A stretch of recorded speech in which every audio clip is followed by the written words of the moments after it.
folks. Welcome to another episode of the Snowy's Camping Show.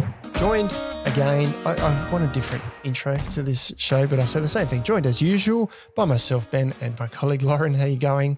You're probably sitting there thinking you do this every time. Why can't you just do the intro and get all the episodes? No, I was like, maybe we should just have, you know how you listen to some podcasts and they have the intro and it's the same every time. It's pre-recorded. It's pre-recorded. Maybe we should just have a nice, clean, sharp, shiny, pre-recorded intro. Do you know what I find funny about that though is when I listen to some episodes, I just kind of skip past that because I know what they're going to say. And I also find that sometimes if we did the intro on a really energetic day, then we got to come to the studio and match that energy every time. Otherwise, there's this kind of change between energetic intro and they sound a bit tired today. So, but also, you know, it's good to be able to skip over the same length of intro every time if you want to.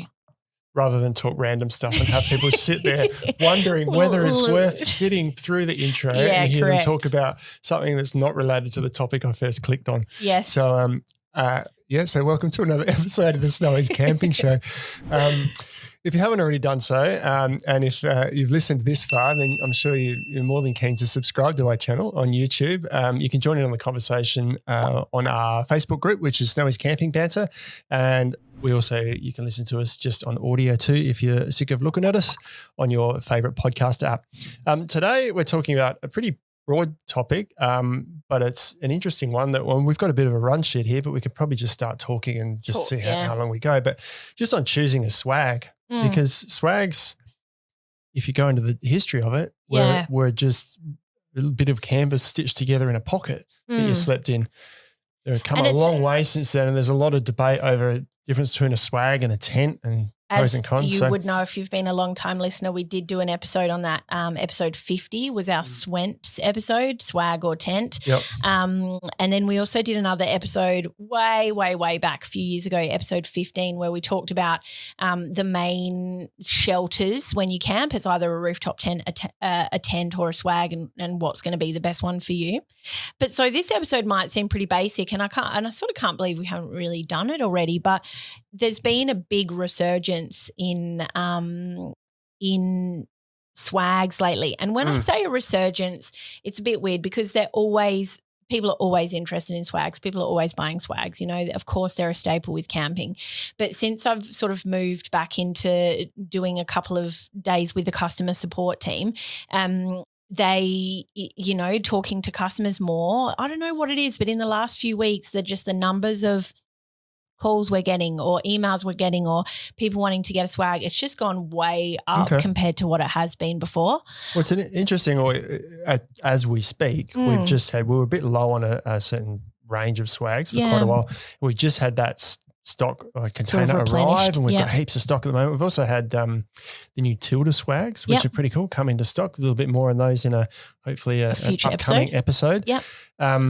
But maybe it's because there's more stuff in stock. We also promoted them as well. But I wonder also, you know, tax returns. Sometimes people, when they get their tax returns back, people are like, I'm getting this. But I don't know. I just was like, a lot of those questions I'm looking at, you know, this model and this model and this model, and help me choose, or I don't know what to decide, or, you know. So I was just like, let's do an episode on that because it's a good conversation to have. So it's just swags. We're not talking swents necessarily. Nope. Swags. It could be. Has swents made it to the Oxford Dictionary We're yet? not doing this, Bench. I'm sitting here going, I want an opportunity to bring up swents. No. Anyway. For context, we're trying listen to the episode. I don't want to get into it. We're trying to get swents into the Oxford Dictionary and fairy lights out. So yeah. And also just I want to do a really quick shout out. Sorry. We've got to put fairy lights on our logo or something, I swear. I know, sorry. Definitely. Just a shout out to a couple of the customers who I've spoken to recently who listen to the podcast, because it's always great now, obviously, being back in customer support for a few days a week when people call up and they're like, hang on a minute, like, is this Lauren from the podcast? Or I've listened to your voice so much. So it's really cool talking to listeners like that. Yeah. So if you are somebody who's spoken to me recently, hello. Because we do actually work for Snowy's. Yeah, we do. We're not in here recording. We're out there selling product and marketing absolutely. And talking to customers, and which is cool. It is cool. Anyway, so we're 5 minutes in. Yeah. So for those who now to the real tuned in to talk real about content swags, we're finally there. So first things first, obviously, is sizing. So classically, I'm pretty sure there was always like your single, your double, your king single. And then when Darchi came out, I reckon it was Darchi, they started doing 900, 1100 and 1400 relating to the millimeter width of the swag, right? Yep. And so I think since then that's taken off and seems to become the standardized way that all sort of new swags or other new swag brands that have come in have started to do it. And so obviously your 900 wide, 90 centimeters wide, that's relating to your single. Your 1100 is 1.1 meters or 110 centimeters. That's your king single version. And then you've got your 1400, which is 1.4 meters or a double. Yep. But then you've got your oversized versions. Some of them are like your 1550, which is 1.55 centimeters, which I'm pretty sure equates to, and I could get this wrong, but I'm pretty sure it equates to a double in real, is it a queen in real life? I think 14, like a domestic 1400 mattress. is a double, but queen is you've put me on the spot here because I know there was a mat that came out and called itself queen, but it wasn't technically queen. It's more than 1400 for sure. Yeah, but I'm pretty 15, sure 16 like or something like that. Your Austrail fat mat, for example, which is that 15 centimeter high, but it's a 15 wide mat, that is a queen size I think you might be domestic mattress. So if you're going for like a 1500 or a 1550 swag, that's a domestic queen size bed in sort of width and size and whatever. I think it's good they brought these numbers in because even just now in this conversation we've talked single and king single. Now if you look at mats, a single mat's about 70 wide, a king single's 90. Yeah. And then a double's 1400 and then there's this 1100 size which is like big somewhere king sort of in between sort of thing, but that's not really standardized, I suppose, whereas having these 900, 1100, 1400 sizes makes it really easy if you want to replace a mat. Yeah. Because a lot of mats now are coming out named the same sort of widths or sizes to fit swags, or brands will bring out one specifically named that to make it easier to fit a new mat in your swag. Yeah. And then you've also got, in that sort of oversized category, and I consider sorry, I'm going to get little hiccups here now. I consider anything over 1400 to be oversized because they don't necessarily fit into a blanket rectangular sort of, you have like your Duke swags that 230 do. They come in a 1600 and I think potentially a Duke 1800, a Duke 1400 and a 16, I think. Yep. So, there are some random widths, but then also your floor shape as well isn't always rectangular in those more oversized swags. It's usually 14 or 1600 at the widest point. Yeah, and some of them can taper, some of them can be octagonal. I don't know. Octagonal, anyway. Maybe 6 sides, Which then not 6. Octagonal 8. It's sad to think about that for a sec. 1, 2, 3, 4. Yeah, but We anyway. might need to cut this bit. No, keep it in. Authentic. Keep it real. We're not good at maths. We're not good at maths or geometry or whatever it is. Deal with us on the phone. Yeah, we can. Because we're not good at maths. Yeah. And so when you're looking at sizing, those are really good sort of benchmarks to consider.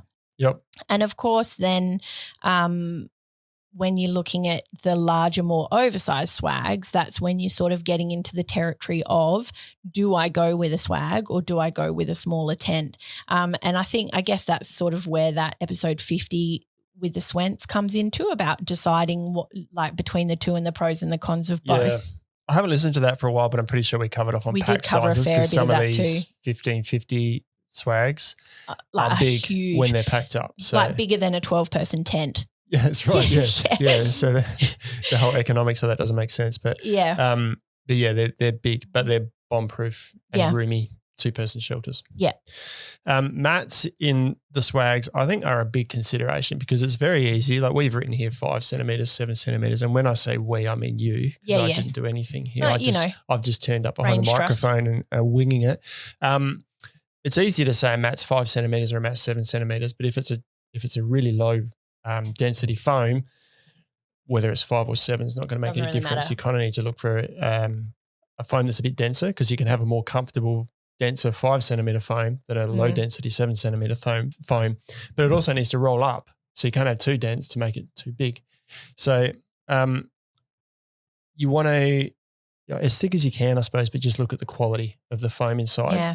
And considering upgrading if you can Yeah. with a self-inflating mat. There are some swags, rooftop tents I'm thinking of come out with self-inflating mats. And Some of them have, yeah. Yeah.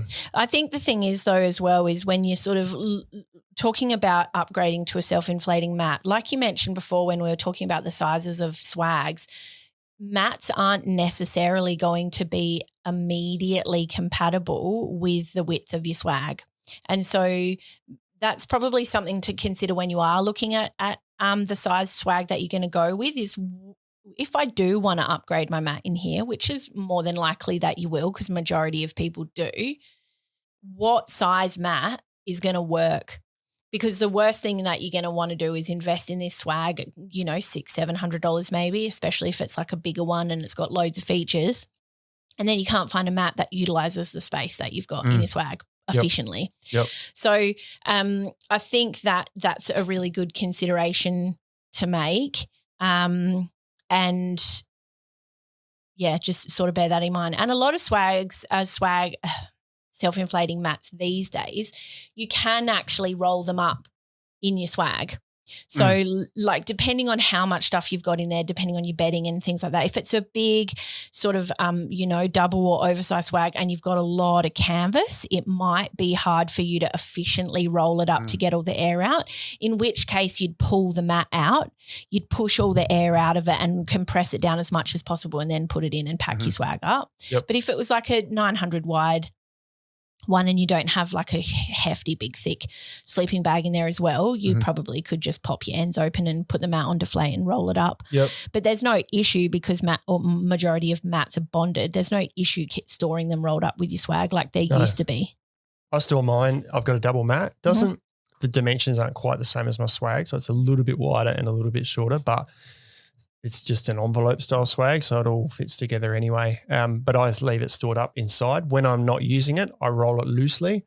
But when I do have to put it on the roof rack to keep it nice low profile, I get two of us, so one on each side because it's a double swag, and we squeeze as much air out as we can.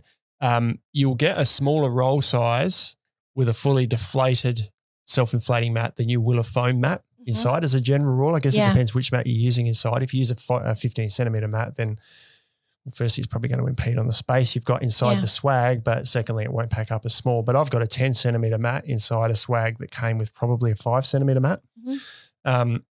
It's a bit of effort to squeeze it up because of that extra canvas. But I reckon, and I talk on the back of the flex tail pumps that we've recently got in. If I had a flex tail pump and I attached that to the end of the mat while I'm rolling the swag up, that's helping me pull all the air out and I get a really tight roll on the swag, and it's half as much effort to do it. Plus you could probably do it with one person. 2 people rolling up a double swag is good. One person's kind of hard. I find myself lying on top of it to try and squeeze the air out or get the kids to sit on top of it while I'm rolling it up. And I don't know about you because like I'm not like, I hope nobody's offended by this, but I'm not old really. Like, I'm coming up to 40. But even still sometimes – I like to think you're not old. Thank you. Because I'm older than that. Yeah. But I like the point I'm trying to make is that I wouldn't consider myself old, right? But yet still sometimes my hands do get a bit sore, especially if I'm doing like and I don't have huge hands either. So to roll up a swag, sometimes even just on your own, even with someone helping with all of that canvas and it's a bit stiff, especially if you're in the middle of winter and it's cold or your material's a bit wet, your hands can get really sore and you lose your grip strength. So for somebody who potentially is a bit older or maybe is getting a bit of arthritis in their hands or whatever, if you've got joint issues with your hands, rolling up a swag can be challenging. So those little flex, I don't know why didn't think of that before. Those flex tail pumps and the pumps that have that deflate would be such an excellent addition. Yeah. And I did the videos for those and I recommend using them as an aid. So just attach it and let it suck the air out. And as it's sucking it out, just roll it up from the end. So you're kind of helping the pump. The pump's helping you. That's and genius. It's less effort in the end. So you can, we talked about mat swag size. So get the size you want. Make sure you can fit a mat inside it. It'll come with a mat, upgrade it to a self-inflating mat. So I've gone from 5 to 10 centimetres, super comfortable. And small pack size ultimately. Also the swag protects the mat from punctures and stuff too. It's always wrapped up inside canvas. Yep. And it makes for a really comfortable sleep system. So yeah. Cool. You can take on the pole side of things because not recently, but you've done a bit of videos and all of that hoo-ha on these, right? Poles, have I? composite, the composite poles, and remember you did all that. I did, yeah. That investigation into materials of poles and data Benji. Sure, I did that. May have made it up on the spot, but no, not really. I don't think so. No, I did. You don't give yourself enough credit, I reckon. You're always going on how you're just winging it or making it up on the spot. But inside that giant head of yours is a giant brain, and it's full of really awesome knowledge. Makes me sound better if I can just pull it. Like if I've actually researched it, but said I'm really just pulling this straight out of my head without thinking about it first. It makes me sound better. So it's all an ego thing, really. Is it? No. Okay. We just got off track again, and I'm talking nonsense. Poles. No, I did do a poll video a while ago on composite poles because there's a brand called Australian Outback Supplies who have always used a composite pole in their swags. Traditionally, the swags have come with the fiberglass poles, which are what we've commonly known in most tents and swags. They're usually black, but there's also grey and yellow is another colour that quite often you'll see. Fiberglass tube, I suppose. Hollow down the middle so you can put your shot cord down there and ferrules on the end so you kind of piece them all together. And there's variations of that being alloy and also some stainless steel ones out there as well. They kind of look similar, just different materials, and they're a hollow aluminium generally used in hiking tents because they're a lighter weight pole. They're not holding up as much fabric. It's a good balance between strength and weight.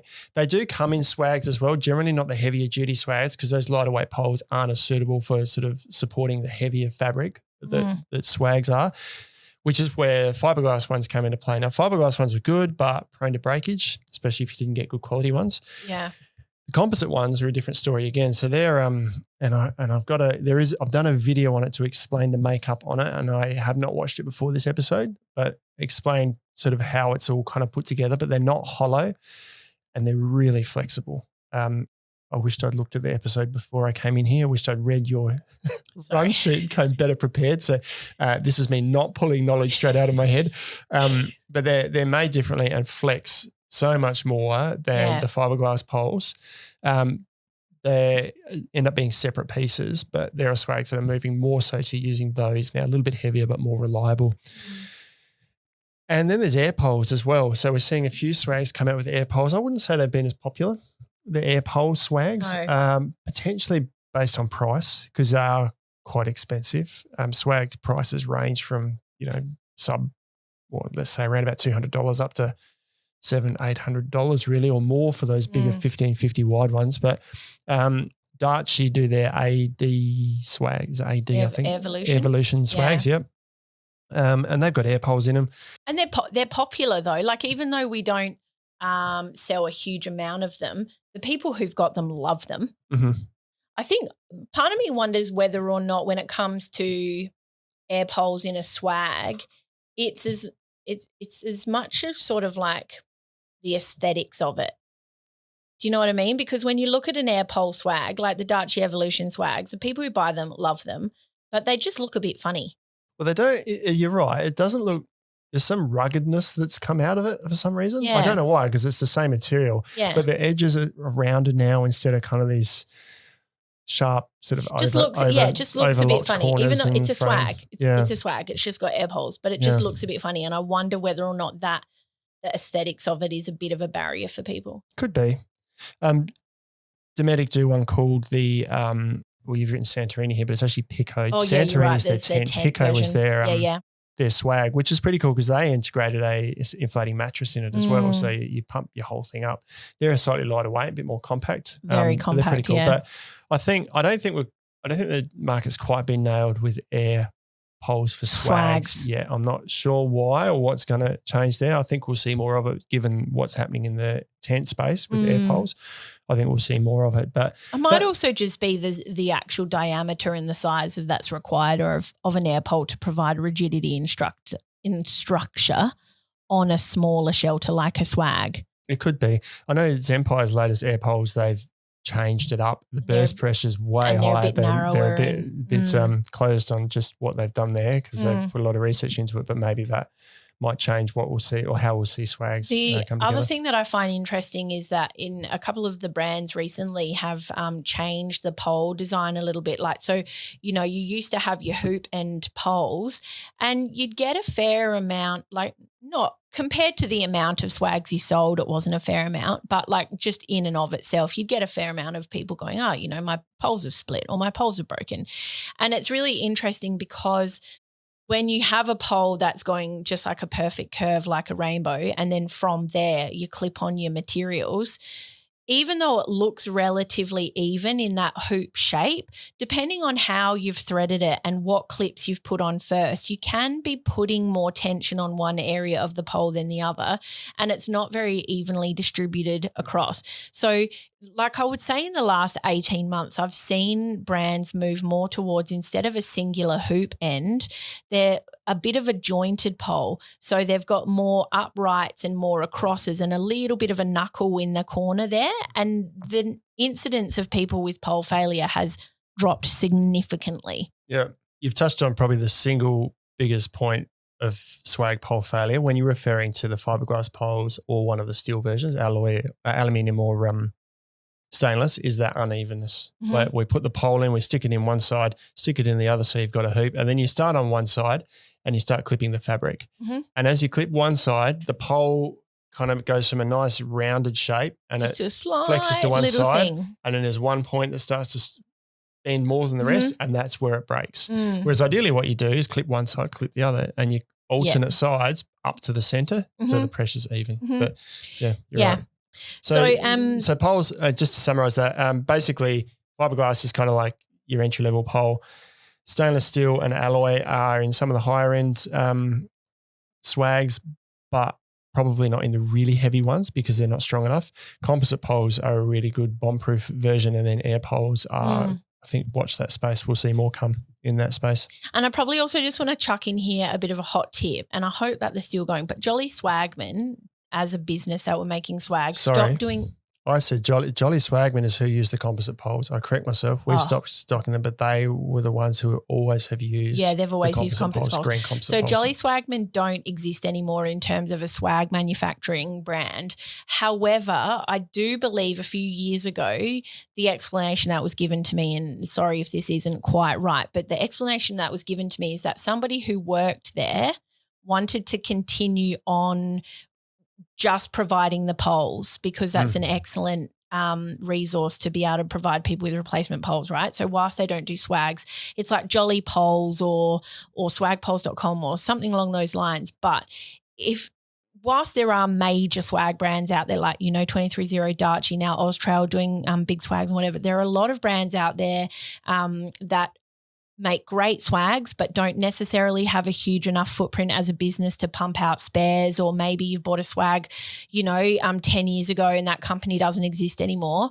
The Jolly Poles or the person who is continuing to do those, they do the custom poles or they do poles to suit any swag. So it's definitely worth reaching out to them. I'll see if I can find their email or the information for it, because there's no reason why you should stop using a good swag just because you can't get the OEM replacement poles. Yep. Those smaller manufacturers too, we talk about price range with swags, starting really cheap. I mean, you can get swags for, I think I saw one advertised somewhere the other day for less than $100. Yeah, right.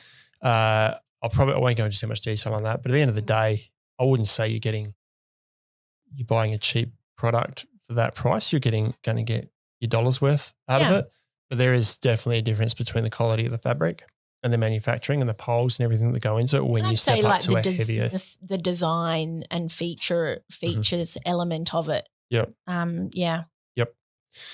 So different styles of swags, as we mentioned before, used to just be, well, the bedroll is kind of where it started, which was a swag with your blankets and stuff rolled up. Which you can still get. Like I think, is it Oztrail's, is it Cooper Expedition? I still do a Cooper. My double swag is that envelope style, which is just 2 zips up the side or 1 zip up each side and then a flap that goes over your head. I don't sleep out in the rain in that. But that was my first swag too. Yeah, we use it inside a tent, and if it's fine weather, we can sleep outside. But that's your classic style. AOS do slight variations on that where you can tracker. This is tracker. The other one, trackers hasn't got the poles, but it's got eyelets, so you can set up next to a tree and just tie kind of an awning, I suppose, up to the tree. So it gets it up off your face, and then you've got usually a mesh panel that you can zip up to keep the bugs out.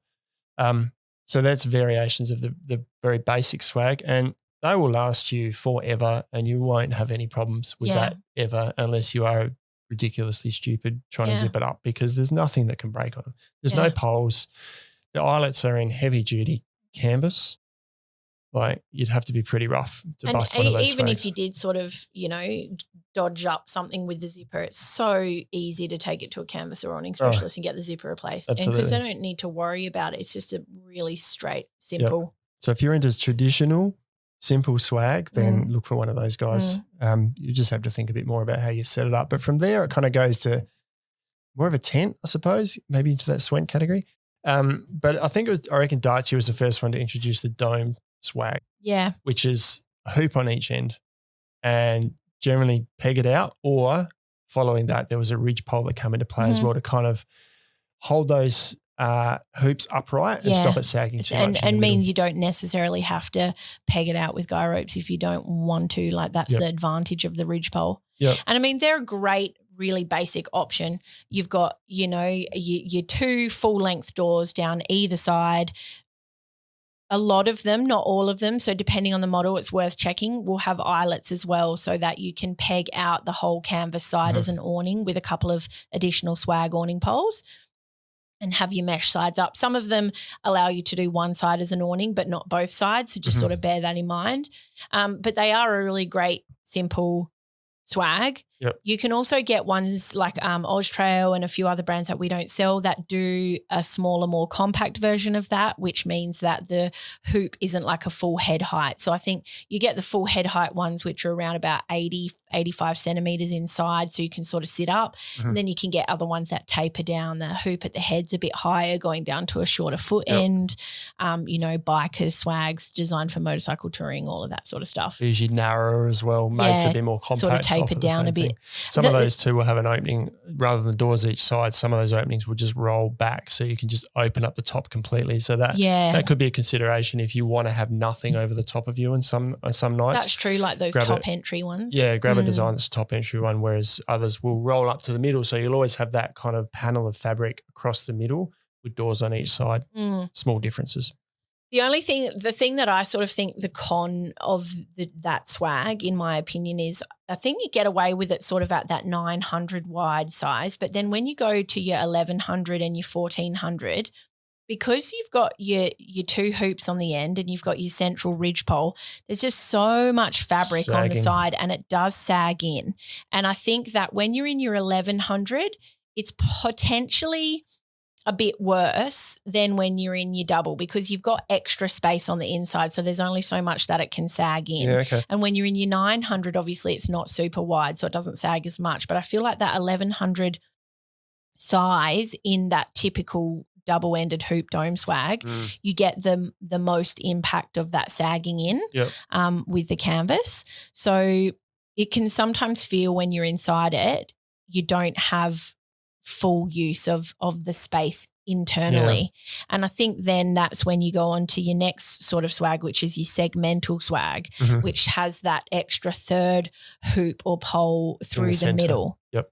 And again, you can get some that have the ridge poles, which make it a freestanding swag, and you've got your 2 sets of ridge poles. You can also get them without ridge poles, which means you have to obviously guy rope it. Yep. And so the benefit of that segmental swag is that it really opens out that center, so you have a full internal shape and space inside. But then the downside, of course, is that pole in the middle means you don't have a fully opened access point door. You've got, it's half door. Yeah. And so that's a consideration for some people. And so when you're looking at the difference between those two, it's just working out what's going to be the better choice for you. And I think that for people who just want to use their swags for sleeping, then the dome swags are great.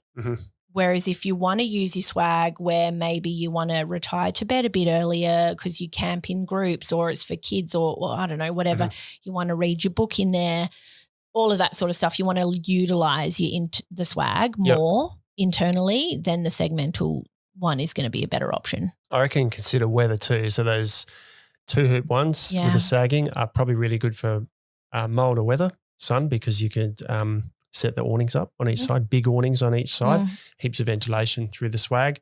Whereas if you're always camping in snow or a lot of rain, then probably the segmental ones are going to offer more stability to hold that material out while offering more internal space. If you're bunkering down, you've got a bit more internal space. Yeah. But they'll have windows for ventilation, but you can't open it up quite like you can the dual hoop swags, which are like the dusk to dawn and the bandit. The bandit's the segmented one with the 3 hoops. Oh, sorry, I thought you were talking about segmented ones now. Two hoop is the dual, like 23-0 is dual and Dusk to Dawn, just to give people a reference. And then Dirty Darchies D is the Dirty D and also the Bandit, for 23-0. And then now the Sundowner swag, Australia do as well. And that's actually really roomy, that one, because it's the Dirty D and the Bandit sort of tapered down at one end. I don't think the Bandit does, but the Dirty D does, only ever so slightly, whereas the Bandit is rectangular, but both of them max out at 1,400. I think the roof slopes down though at the foot end. Oh, does it on the Bandit? Yep, I'm pretty sure it does if you have a look. But the Australia's version doesn't. It's the same height throughout, so it offers heaps of internal space. Okay, cool. So, and the Austrail Sundowner is 1,500 wide as well, but it's full rectangle. Yeah, it's quite a well thought out swag, that one. It's a step up from their original swags, which are always really good value swags. Didn't cost the earth, but you got really good life out of the price that you paid for them. And they've now brought out this, trying to think there's a whole series name they've given the series, which includes their rooftop tents and everything. Overlander series, that's right. And the Sundowner swag is part of that, and it's really well considered. Yeah. And so then you've got, included in that segmented sort of swag, you've got things like your Nebula and your Outbreak, which Darchi Nebula 23-0 Outbreak. And the Duke 23-0 and they're like Duke your as well. 1,500, 1,550. Then you've got your 23-0 Duke, and that comes in the 2 sizes. Your Darchi Nebula, and then there's a Plus, which also includes this extended hutch that's all sort of built into that. You're moving into some real, like we're talking almost 3P tent style sized swags that have a fair bit more pole to them, and because of their size and weight, you're also going to have like a thicker, more heavier gauged frame on them. And there's steel. We didn't touch on that before, but you're getting up to the category now where it's an external steel frame that is really solid. Yeah. Going back to more of that traditional style cabin tent where it was lots of segments that kind of put together with springs in between. It's basically that style of pole in a swag, and it does offer a really solid shelter. No sagging because the frame is so rigid. Packs up really big though. Yeah. So just you want to have a ute tub or something. Like to throw that it in. setup time and sort of packing size and stuff is a consideration. I think what we keep saying it's big, and people who watch the show know I'm not one for, I'm a minimalist camper, but I do see how those big swags, if you're a single person and you go camping with your dog and your fishing rod or surfboard and all you need is somewhere to sleep at night and you've got a ute, chuck that in the back. For sure. Like it's going to stay in the ute tub. It's going to put up with rain, any weather, wind that you want. It's got heaps of room for you and your dog inside. Yeah, or even you're chucking it on and off of roof racks, and you don't want to always have to sort of sweep out or rake out your campsite or look for, like you don't have a perfectly flat spot, or maybe there's a bit of rocks there. There's, cow trop or bindies, or it doesn't matter. Because they're freestanding. The frame makes it almost like 95% freestanding. Freestanding and sort of bomb-proof, really. Yep. And again, you can still add your bedding into it. Like you can still leave a sleeping bag in there. You can still leave your mattress. So you just, they're big, but they all have their purpose. Going into features to look for, that we've talked about just the basic swag structure, but there are, I guess, little features. They're fairly common across most swag types, I suppose, but some have features that others don't. Windows, considerations with windows. Most common question I hear is this kind of zip up, zip down kind of window, the sniper window that appears in some of them. That's a zip down so you can sit there and hunt from your swag, I suppose, is where it comes from. Never actually heard of that before. I think it was I reckon 23-0 called it a sniper window. Did they really? I think so. Maybe. Well, the biggest question that I don't know. get is whether or not, like if you're in your swag and you've got all your canvas flaps rolled up and it starts to rain, can I unzip my window to roll my canvas flap down without getting out of my bed? And which is a legitimate question. And because not all of them can, not all of them have window panels that can be fully unzipped. And then you have windows that have like a gusset, and then some that don't have a gusset. They can only be fully zipped closed or fully rolled up. Then you have some that zip shut, and then you have some that just Velcro shut. And so people are like, okay, well, how is that going to stay shut if it's a really windy storm? Yeah. Like, is that going to rip open? And there's just think about how you want to utilize those windows and take advantage of those. And then also you've got ones that the roof there's a lot of swags now that come out that have the sky windows or the sky roofs, which allow you to roll the canvas up and look out and see the bright sky and, things like that. And then there might be some that might not have sky roof windows, but they'll have like a 360 window situation there. So there's just sort of thinking about those things as well when you're looking at your points of difference. I think it's good to at least have 2 windows that you can adjust internally without getting outside the swag, probably foot and head end at least. Yep. Sometimes it means there's a canvas panel on the inside with a mesh on the outside. So you can leave it open. If it gets cold during the night, you can zip it up, or windy, you can zip it up from the inside, like you say, without having to get out the swag. So have a look at the swag and think, if it's the middle of the night and it's freezing cold and I've got to open up or zip up a vent, how can I do that? Do I have to get out the swag? Yeah. If I do, is that going to bother me?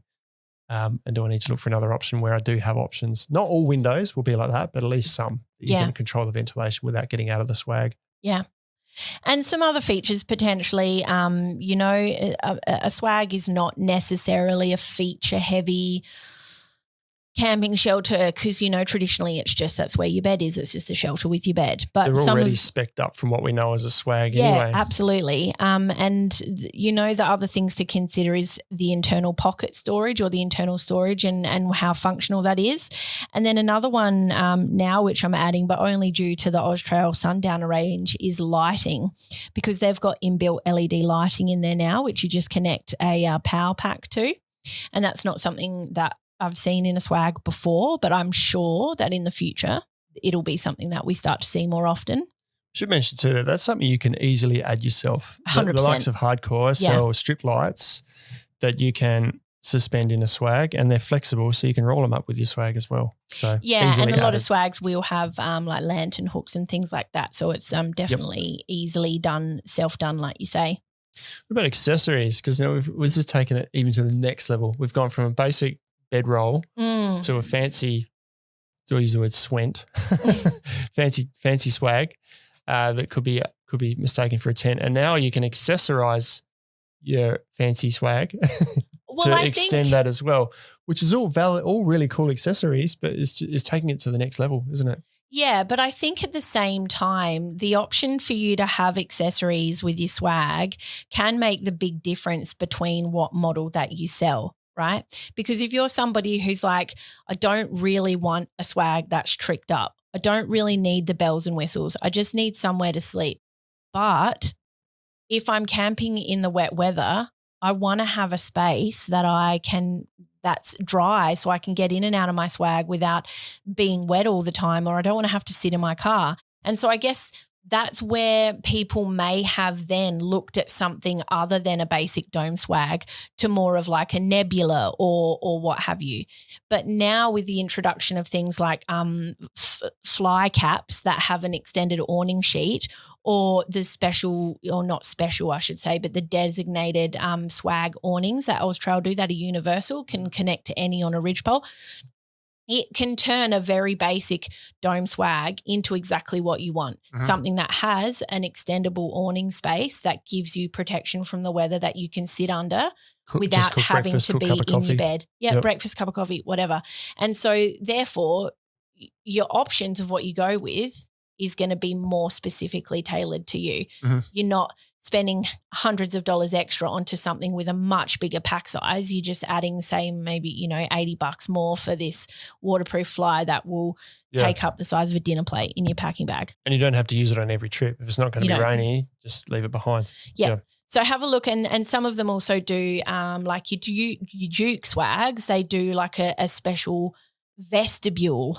So it's not an awning per se, but it's like a vestibule thing that you can attach off to the side. Some of them do a hutch on the end, which gives you storage space that you can access while you're in, and that's an add-on. It's not built into the swag. So there are different things that can help you utilize the swag that you want. If you're like, this meets all of my boxes except, then maybe an accessory might be that exception. Like those hutches, I think, are a great option. They're designed, there's Darchies hutches, right? So they're designed to go with the Darchie swags, but you can butt them up against other swags. Great option for your dog. If you want just a little bit of extra space for your dog to sleep in shelter, you can set that up as their little tent. So absolutely. And they can be set up by themselves as well. And the fitted flies are great. I think it's such a good idea. Add-on. It's they're largely universal now. 23Zero and Austral do them, just to extend that living space. I reckon add ground sheet. Muck mats are another good one. Just somewhere to put your feet, clean your feet before you get in. Yeah.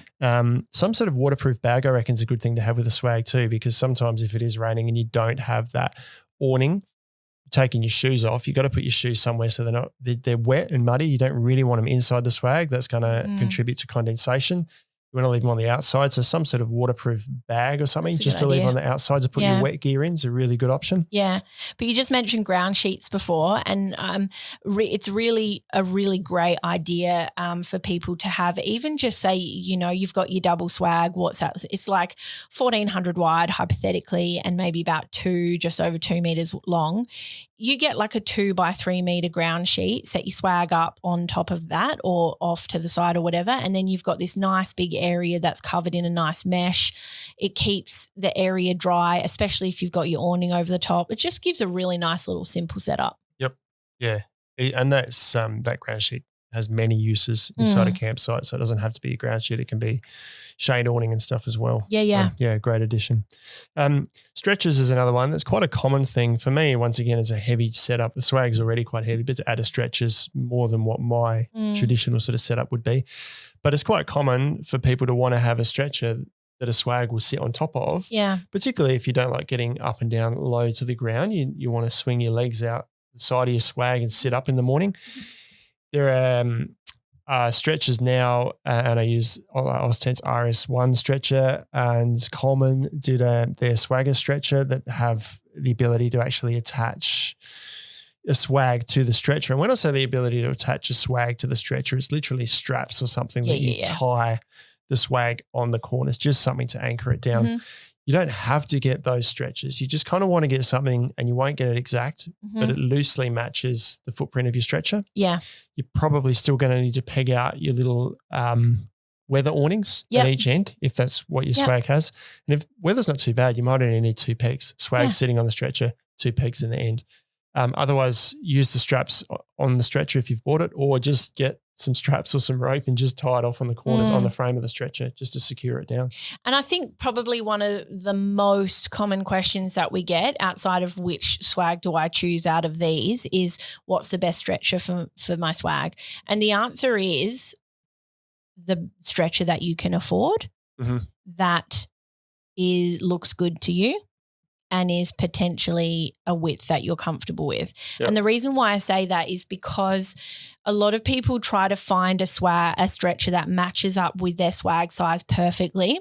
But the consideration to make with that is that if your swag, ideally you want the edges of your swag to overhang your stretcher just a little bit. And the reason is because if you've got frost or any sort of dew or moisture in the morning or rain, you want that to fall off of your swag and go straight to the ground. Whereas if your swag is fully supported by a stretcher, you're going to start to get that moisture build up in between your stretcher and the bottom of your swag, which you're not going to want, because obviously that then, depending on how long away you're camping away for, it can get muddy and dirty. It can potentially get a bit moldy with the heat of you sleeping on it and all sorts of things like that. So don't stress too much if your swag is going to exceed the size of the stretcher that you've got.